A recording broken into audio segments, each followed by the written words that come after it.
Hello, Bookworms. Welcome to the Weekend Readers Book Club. Thank you for joining us. In this episode, we are discussing the 2020 released book, 300-page horror, Gothic, supernatural read that is Mexican Gothic by Silvia Moreno-Garcia. Now, Mexican Gothic is a story about a young lady called Naomi. Naomi is a young socialite that lives in Mexico City who has a cousin, Catalina, who decides to marry a gentleman named Virgil and go off and live in his family home to get that happily ever after story. However, one day, Naomi and her father receive a letter from Catalina stating that people are trying to kill her, she's seen stuff, and the house itself is haunted that she's living in. Tasked to go and find out the truth about her cousin, Naomi travels to a high place, the home of Catalina and Virgil's family, and embarks on a story where she needs to find the truth about what's going on with her cousin, but yet also she finds herself learning the dark, violent past of Virgil and his family, and also the dark, violent past of the house that she's living in.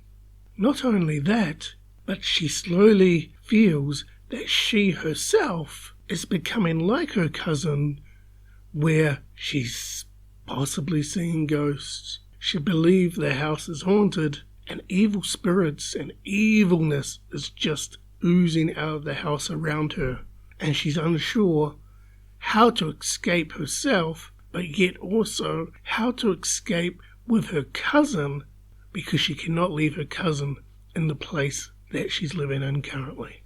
This book is wild. It takes you on a journey from start to finish, from somewhat normality in Mexico City to a remote place where people just keep to themselves, and the township don't want to interact with these people because of what has gone on, and potentially the family that Catalina has married in is cursed.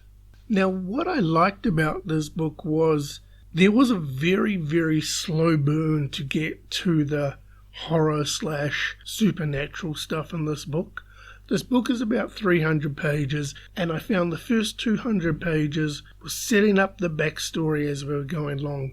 Good character development in relation to who everybody was, but then from a page 200 onwards, it just hits you with all the horror and the supernatural and the Gothic style, say, storyline that is being told in the novel, but it's not hard-hitting in the sense that it's bam in your face. It's been built up over the last 200 pages, and it's a very, very good payoff. What I didn't like about this book, it was the ending. The ending felt a little flat to me. I get how the ending of the book sort of, like, the ending of the book closed the story off. That's fine. I wanted more information in relation to how the story ended, solely because for the last 100 pages, you're engrossed in everything that is going on. All the good, the bad, the indifferent, the crazy, the supernatural. It's there, you're reading it, you're engrossed in it, and then it just stops. How I would end the story, I don't know.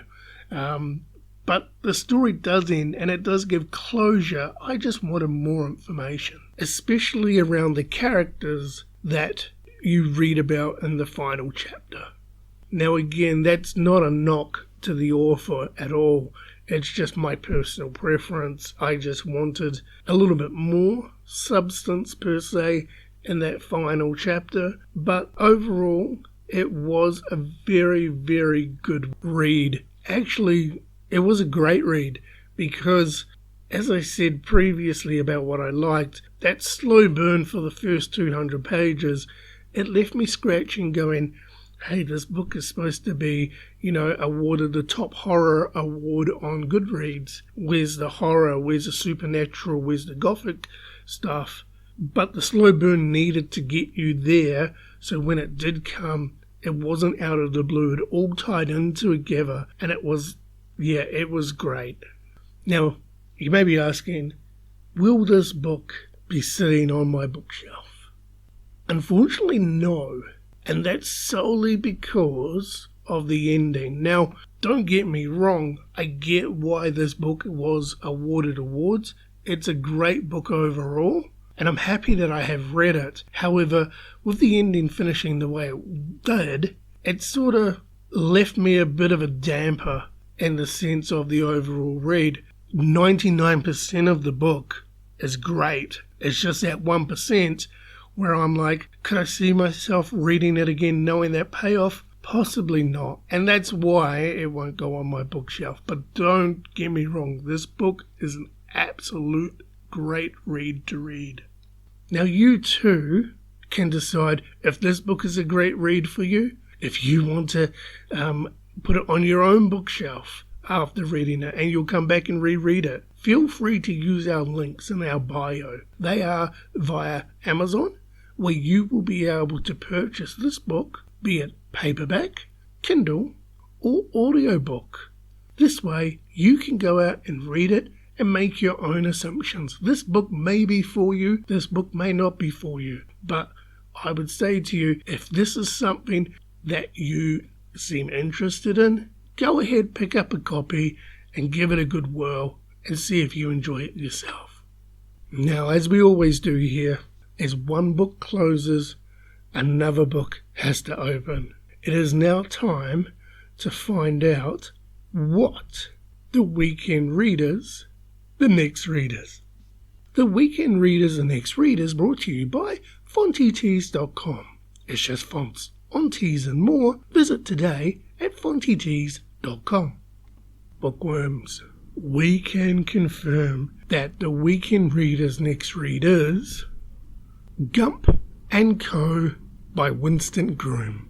Yes, we are doing our first sequel on the Weekend Readers Book Club, the sequel to Forrest Gump. We've read Forrest Gump, and Forrest Gump is currently sitting on our bookshelf.